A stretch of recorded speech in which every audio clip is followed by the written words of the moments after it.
Welcome back to Visual Golf Science. My name is Simon McGreal and I'm out here on location at Bryant Park's Learning Facility here in Greensboro, North Carolina. In today's lesson, we are going to be talking about impact alignments for the various clubs. So I've got here a pitching wedge, got a 5-iron and a driver. And just basically going through the difference in setups, but the alignments at impact are all the same. So let me share this with you. So I've got pitching wedge. I'm going to set up golf ball. It's going to be in the center of my stance for my standard ball flight for pitching wedge. I'm definitely favoring my weight 55-45, favoring my left side, but my sternum and my spine is relatively vertical, straight up. So that's going to help me now.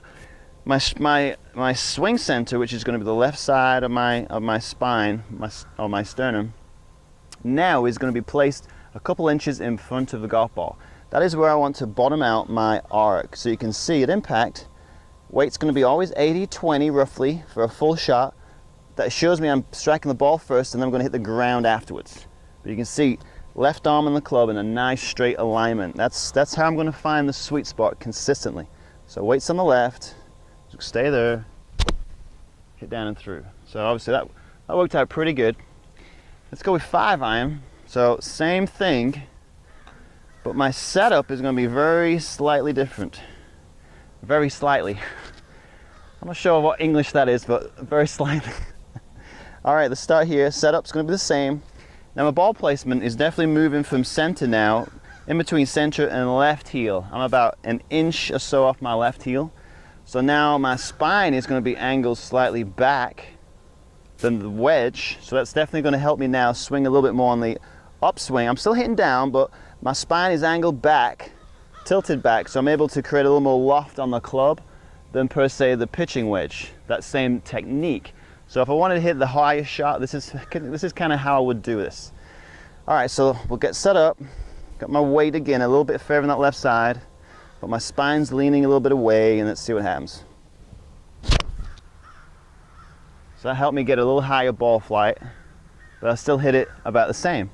My impact alignment was the same in the hitting area.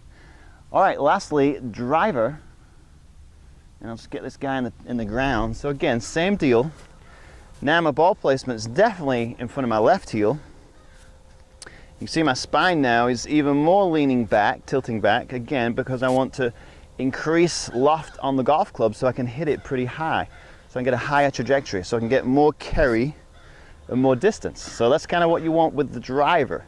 But again, weight's going to favor just ever so slightly my left side, but as I turn away, I'm going to stay in the center, transfer my weight, but at impact, again, my weight is 80-20 favoring the left side, left arm on the golf club, pretty much in a nice extension. Not going to have so much of a lean with the driver because of the loft, so I want to be more like that at impact, so I can hit it more on the upswing. All right, so let's see what happens with the driver. So you can see that's really going to help me and help you more so hit more consistent golf shots. But the deal with this tip is the impact alignment never varies. It's the same for every golf club. It's just your setup, the subtle differences here and there to help you be more consistent. Anyway, I hope this helps. My name's Simon McGreal and I'm with Visual Golf Science.